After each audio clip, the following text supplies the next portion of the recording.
Hi, ಇವತ್ತು ಈ ಆಲೂಗಡ್ಡೆಯಿಂದ chips ಮಾಡ್ತಾ ಇದ್ದೀನಿ. ಫಸ್ಟು ಎಲ್ಲ ಆಲೂಗಡ್ಡೆನೂ ಕ್ಲೀನಾಗಿ ತೊಳೆದಿಟ್ಕೋಬೇಕು.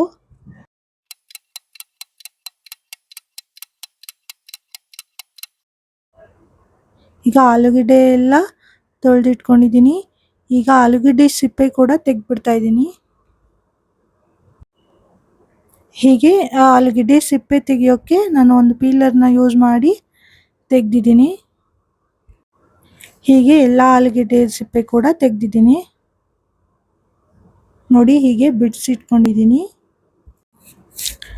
ಈ ಆಲೂಗಡ್ಡೆ ಎಲ್ಲ ಕಟ್ ಮಾಡೋಕ್ಕೆ ಚಾಕುನೇ ಯೂಸ್ ಮಾಡಿದೆ. ಸ್ಟಾರ್ಟಿಂಗ್ ಒಂದು ಆಲೂಗಡ್ಡೆಗೆ ನನಗೆ ಈ ಚಾಕು ಯೂಸ್ ಮಾಡೋದು ಬೆಟರ್ ಆಪ್ಷನ್ ಅಲ್ಲ ಅಂತ ಅನಿಸ್ತು.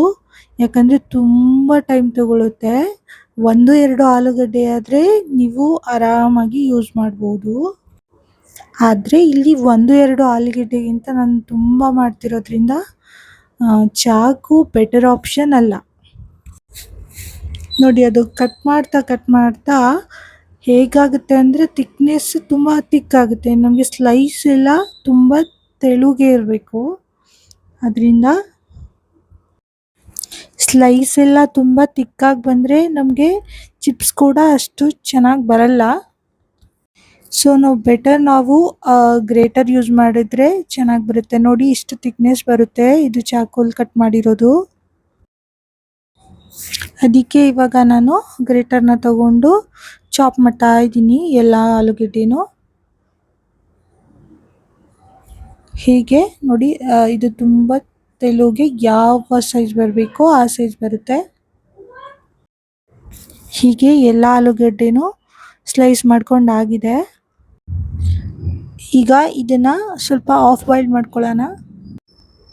ಅಂದರೆ ನೀರಲ್ಲಿ ಈ ಸ್ಲೈಸಸ್ ಎಲ್ಲ ಹಾಕಿ ಸ್ವಲ್ಪ ಸಾಲ್ಟ್ ಹಾಕಿ 1-2 ಕುದಿ ಬರೋವರೆಗೂ ಬೇಯಿಸ್ಕೊಳ್ಳೋಣ. ಈ ಸ್ಲೈಸಸ್ ಎಲ್ಲ ತುಂಬ ತೆಳು ಇರೋದ್ರಿಂದ ಬೇಗ ಬೆಂದ್ಬಿಡುತ್ತೆ. ಅದರಿಂದ ತಿರುಗ್ತಾನೆ ಇರಬೇಕು. ಸ್ವಲ್ಪ ಸಾಲ್ಟ್ ಹಾಕಿ ಬೇಯೋಕೆ ಇಡ್ತೇನೆ. ಹೀಗೆ ತಿರುಗ್ತಾನೆ ಇರಬೇಕು. ಈಗ ಈ ಆಲೂಗಡ್ಡೆ ಬೆಂದಿದೆ. ಇದು ಮುರಿಬಾರ್ದು, ಬೆಂಡ್ ಆಗಬೇಕು ಆಲೂಗಡ್ಡೆ. ಹಾಗೆ ಬೇಯಿಸ್ಕೊಂಡ್ರೆ ಸಾಕಾಗುತ್ತೆ. ಹೀಗೆ ಒಂದು ಕಾಟನ್ ಬಟ್ಟೆ ತಗೊಂಡು ಬಿಸಿಲಲ್ಲಿ ಒಣಗಾಕಿದ್ದೀನಿ. 3 ದಿನ ಆದರೂ ಒಣಗಲ್ಲ. ಈ ಬಿಸಿಲಿಗೆ 1 ದಿನದಲ್ಲಿ ಒಣಗಿದೆ. ಈ ರೀತಿ ಮಾಡ್ಕೋಬೇಕು. ನೋಡಿ, ಹೀಗೆ ತುಂಬ ಚೆನ್ನಾಗಿ ಒಣಗಿದೆ. ಇದನ್ನು ವರ್ಷ ಪೂರ್ತಿ ಸ್ಟೋರ್ ಮಾಡಿಟ್ರು ಏನೂ ಆಗಲ್ಲ. ಈ ಸಮ್ಮರಲ್ಲಿ ಇದು ಮಾಡಿಟ್ಕೊಂಡ್ರೆ ಚಳಿಗಾಲದಲ್ಲಿ ಈವ್ನಿಂಗ್ ಟೈಮ್ ಸ್ನ್ಯಾಕ್ಸ್ ಅಂತ ತಿನ್ನೋಕ್ಕೆ ಭಾಳ ಚೆನ್ನಾಗಿರುತ್ತೆ. ಹೀಗೆ ಸ್ವಲ್ಪ ಮಾಡಿ ತೋರಿಸ್ತಾ ಇದ್ದೀನಿ. ಹೀಗೆ ಎಣ್ಣೆಯಲ್ಲಿ ಕರಿಬೇಕು. ಒಂದು ಬೌಲ್ಗೆ ಟ್ರಾನ್ಸ್ಫರ್ ಮಾಡ್ಕೋತಾ ಇದ್ದೀನಿ.